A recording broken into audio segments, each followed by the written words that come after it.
Hey guys, today we're going to learn about a new number, the natural base e. And this is going to be something that's probably really new to most of you. And there's a lot here, and I will probably talk fast. This is the first video that this class has ever watched like this, so sometimes I tend to talk fast when I'm by myself and there's nobody to say, hey, hold on a minute. So you may have to pause and go back if I get to talking too fast. There's a formula that we're going to use in just a second, but before we do that, everybody always asks where formulas come from and why do we have them, and they're always thinking that they're too long. But I'm going to show you the long way that you really would have to do this. And you don't have to write this down, I'm just writing this on the back just to show you. But the long way to do this would be if you did 1 plus 1 over 1 plus 1 over 1 times 2 plus 1 over 1 times 2 times 3 plus 1 over 1 times 2 times 3 times 4, and you get the picture, so on forever. And that's just too cumbersome. So we have a little formula that we're going to use. And we're going to skip down to here first for you to look at this. So this is the formula that we're going to use. Instead of that, all of that continuing on and on forever, we're going to use this quick formula. So I'm going to show you the first couple first, and then we're just going to look at the numbers. If n is 1, that means we have 1 plus 1 over 1 to the first power, which is 1 plus 1 to the first power, 2 to the first power, which is 2. And then if we went to 2, that would be 1 plus 1 over 2 to the second power, and that ends up being 2.25. And then if we go to 5, if we put 5 in there, we're going to get 2.48832. And now we're just going to start skipping, because what we want to look at here is what happens when that n gets really, really big. Well, what if we take n up to 100? If we take n up to 100, we get 2.7048138829. And then we're going to go to 1,000 and 10,000 and 100,000 and 1,000,000. And then let's jump up to 1 billion. So if your calculator will put all these numbers in, you could try these first and see what you get. But at 1,000, you're going to have 2.716923932. At 10,000, you're going to have 2.718145927. Now notice all of these have a 2. And then eventually these all have a 7.7. And now we've got 2.1. So notice how the numbers are getting bigger and bigger, but toward the same number. They're kind of like if we just rounded to the 10th place, all of these would be 2.7. See that? So we're going to keep going and see what happens. 100,000, we get 2.718. 682. 37. Well, there's actually a 2 in here. I left off a 2. 718268237. And then 1,000,000, we get 2.718280,469. And then at 1 billion, we get 2.718281,827. So we've noticed that all of these are 2.7. And then eventually they get to 2.71s, and then 2.718, 2.7182, and then 2.7818, and then every number after this, as you kept going, is going to go bigger and bigger and bigger. So that's just something that you need to see. And if you wanted to try, if you could put in 3 billion and 5 billion and just keep going, you'll see that these digits are always the same. So for now, we're just going to call E is approximately 2.718. Okay, that's the natural base.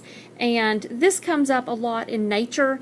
We're going to see it in a minute in interest. It comes up in a lot of things in physics and science classes. So you may have come across E in other classes and just hit the E button and went from there, but this is where it comes from.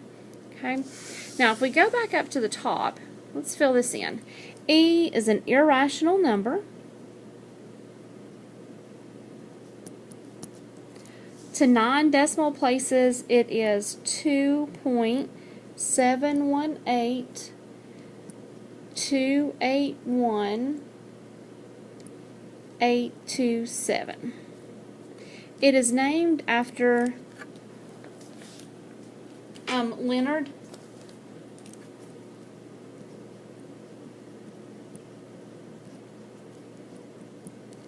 I call him Euler. His name is really Euler. So if you have, especially college professors, I would think will probably say it the right way and call him Euler. I think that I saw it and didn't hear anybody say it forever and just told myself it was Euler, and then by the time I figured out it really was Euler, I had done it wrong for so long, it's hard to break that habit. But it's really Leonard Euler. E, you can mark this one out. I don't know. I was a little redundant there. I wrote the same thing twice. But E is called the natural base. And we're going to use this a little more in the next couple sections. But E is the natural base because it naturally occurs in a lot of things. E to the X is called the natural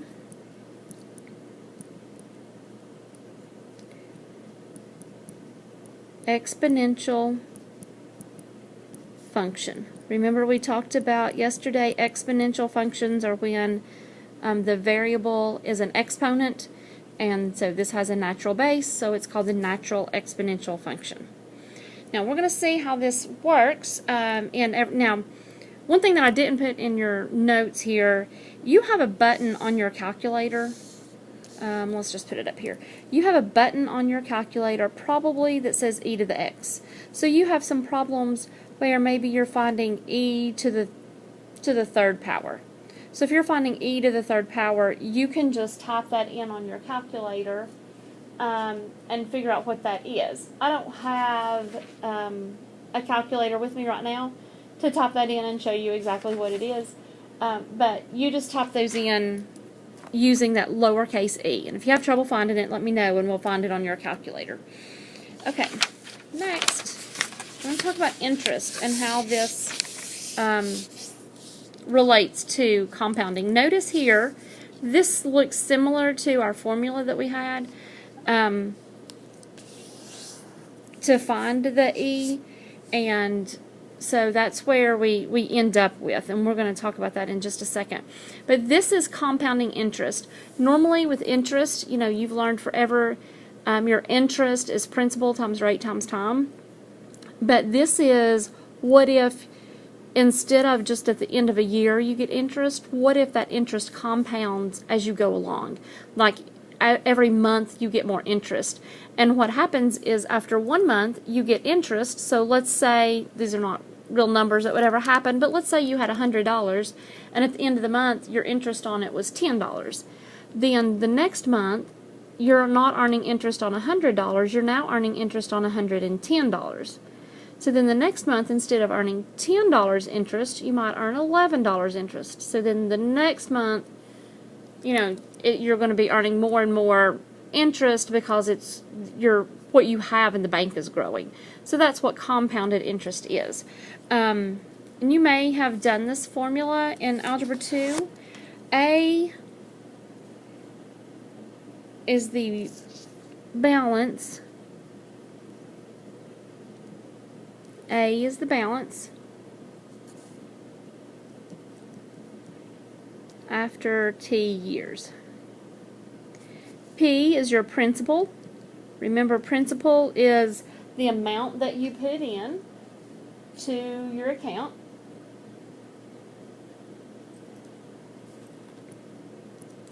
R is your interest rate, always in a decimal. N is the number of times per year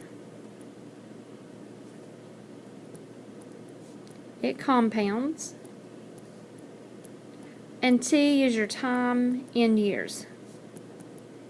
So remember, this has to be in years. So if you had, T is your time in years. So if you had, let's say you had 5 months, then your time would be 5 out over 12. That would be your T.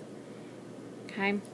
Okay, now the N, what is the N? Annually, if it says that it compounds annually, it compounds once a year. So N is once.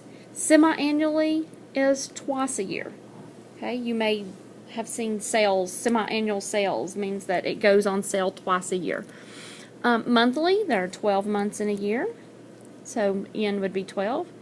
Bi-monthly means every other month, so every other month in a year would be 6 times a year. Weekly, there are 52 weeks in a year, so weekly it's going to compound 52 times.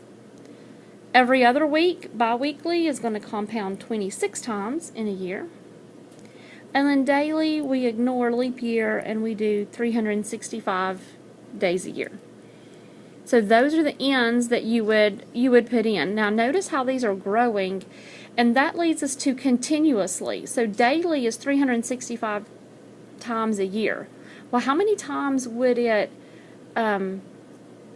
what would our N be if we went that it accumulates every minute, or every hour, or every minute, or every second, and then every millisecond? I mean, this number just keeps growing and growing, so that's where we get into continuously compounded interest, and that gives us this formula. A equals P times E to the RT. So E is our number that's our natural base, and then we just have to put in our R and our T, our time for years. And we don't worry about these things that are up here because it's compounding continuously. That's where the E comes in. Okay, so I'll remember this. This is our PERT formula. So our question here is, a sum of $10,000 is invested at an annual rate of 3.5%. Find the balance in the account after 5 years subject to monthly compounding, quarterly compounding, and continuously compounding. Well, monthly compounding, you're going to use that formula from the top. A equals, our principal is $10,000 times 1 plus, our rate is 3.5%. As a decimal, 3.5% is 0.035.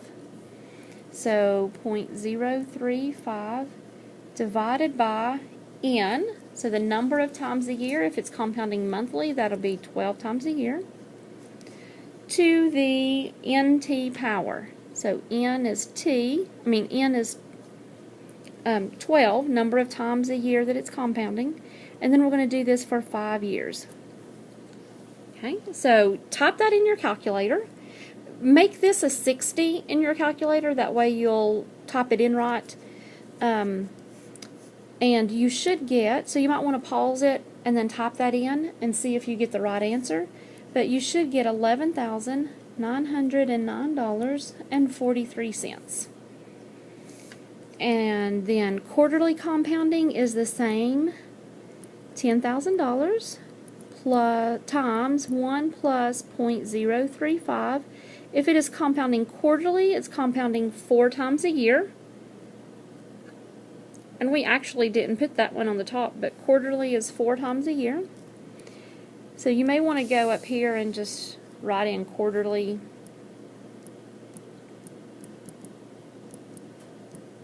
N is 4.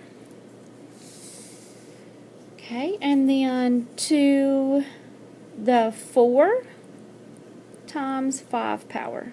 So the number of times it compounds times the years. Type that in your calculator, and again, you might want to go ahead and multiply that and put that in as a 20, and you should get 11,000 $903.40.